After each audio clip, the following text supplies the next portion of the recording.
नमस्कार, जय हिंद, वंदे मातरम। एक बार फिर से आपका बहुत बहुत स्वागत है राजस्थान विधानसभा चुनाव में। आपको बता दें कि राजस्थान विधानसभा चुनाव का बिगुल बज चुका है और राजस्थान के अंदर 2023 अक्टूबर महीने में चुनाव है।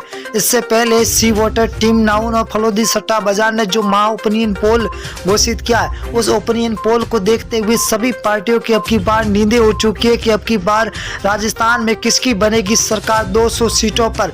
आपको बता दें कि राजस्थान के अंदर आरएलपी पार्टी ने अब की बार सबसे ज्यादा प्रचार शुरू कर दिया। आपको बता दें कि बीजेपी और कांग्रेस के बीच में कड़ी टक्कर अब की बार राजस्थान में है। तो इससे पहले आपको बता दें कि हनुमान बेनीवाल भी अब की बार 200 सीटों पर अपने उम्मीदवार उतार कर एक बार सबको चौंका दिया है, क्योंकि आपको बता दें कि बीजेपी की ओर से वसुंधरा राजे पूर्व सीएम जो अब की बार प्रचार के अंदर टिक चुकी है। तो अब की बार देखा जाए तो अशोक गहलोत और सचिन पायलट को देखते हुए भारत जोड़ो यात्रा को मद्देनजर रखते हुए इसकी बार ये कहना बहुत ही मुश्किल होगा कि अब की बार गुजरात और राजस्थान के बीच की जो देखा जाए तो चुनावी रणनीति सेम होगी। और इससे पहले सी वोटर का सर्वे जारी हो चुका है, महा ओपिनियन पोल जारी हुआ है। हर एक सीट के बारे में आपको बताएंगे विस्तार से कि कौन सी सीट किस पार्टी के खाते में जाती हुई दिखाई दे रही है। महा ओपिनियन पोल सर्वे जारी हो चुका है, हर एक सीट के बारे में आपको हम विस्तार से बताएंगे। अगर हम पहले जिले की बात करें तो बाड़मेर है। बाड़मेर के अंदर 7 सीटें, 7 में से बीजेपी को 2, कांग्रेस को 5, तो यहाँ पर अन्य को 0 सीट मिलती हुई दिखाई दे रही है। बाड़मेर कहा जाता है कि कांग्रेस का गढ़ माना जाता है। अगर हम भीलवाड़ा की बात करें तो कुल 7 सीटें, 7 में से बीजेपी को 3, कांग्रेस को 4, आम आदमी पार्टी को 0 और अन्य को भी 0। यहाँ पर भीलवाड़ा के अंदर बीजेपी और कांग्रेस दोनों बराबर की रणनीति पर चल रही है। अलवर की बात करें तो अलवर के अंदर 11 सीटें, जहाँ बीजेपी को 6, कांग्रेस को 5, आरएलपी यहाँ पर 0 पर है। यहाँ पर कांग्रेस और बीजेपी दोनों को बराबर सीटों की भगदड़ मची हुई दिखाई दे रही है। अगर हम जयपुर की बात करें तो जयपुर के अंदर 19 सीटें, 19 में से बीजेपी को 8, कांग्रेस को 11, तो आरएलपी यहाँ पर 0 पर है।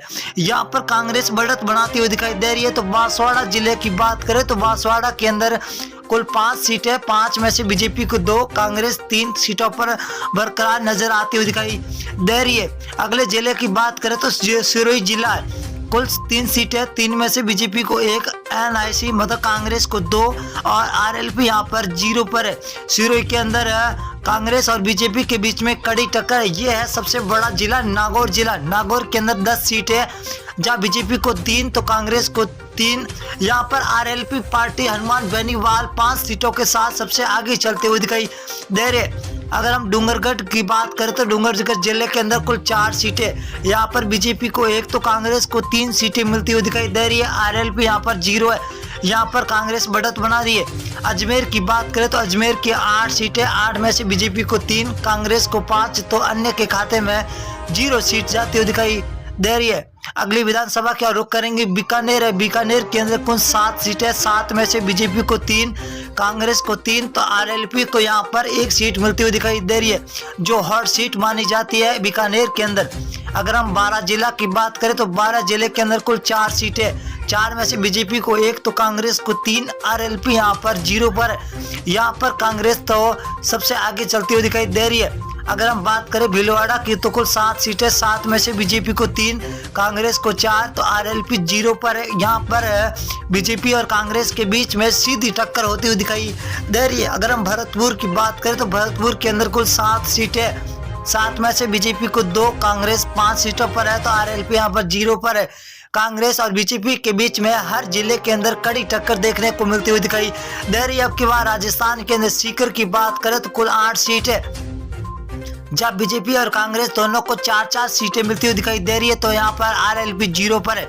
जोधपुर जिले की बात करें तो कुल 8 सीटें, 8 में से बीजेपी को 4, कांग्रेस को 4, आरएलपी को 0। यहाँ पर बीजेपी और कांग्रेस को दोनों को बराबर सीटें मिलती हुई दिखाई दे रही है। अजमेर जिले की बात करें तो अजमेर के अंदर कुल 8 सीटें, 8 में से बीजेपी को 2, कांग्रेस को 6, आरएलपी को 0 सीट मिलती हुई दिखाई दे रही है।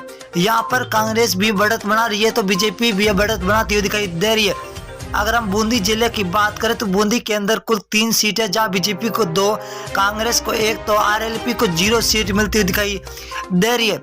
नागौर की बात करें तो नागौर के अंदर हॉट सीट 10 सीट है, 10 में से बीजेपी को 3, कांग्रेस को 5 सीट और आरएलपी को 2 सीटें मिलती हुई दिखाई दे रही है। नागौर जिले के अंदर आपको बता दें कि नागौर जिला हनुमान बेनीवाल आरएलपी के खेमे में आता है। बीकानेर जिले की बात करें तो कुल 7 सीटें, 7 में से बीजेपी को 3, कांग्रेस को 4 तो आरएलपी 0 पर है। ये बीकानेर बहुत ही बड़ा जिला है जहां बीजेपी और कांग्रेस के बीच में सीधी टक्कर होती हुई दिखाई दे रही है।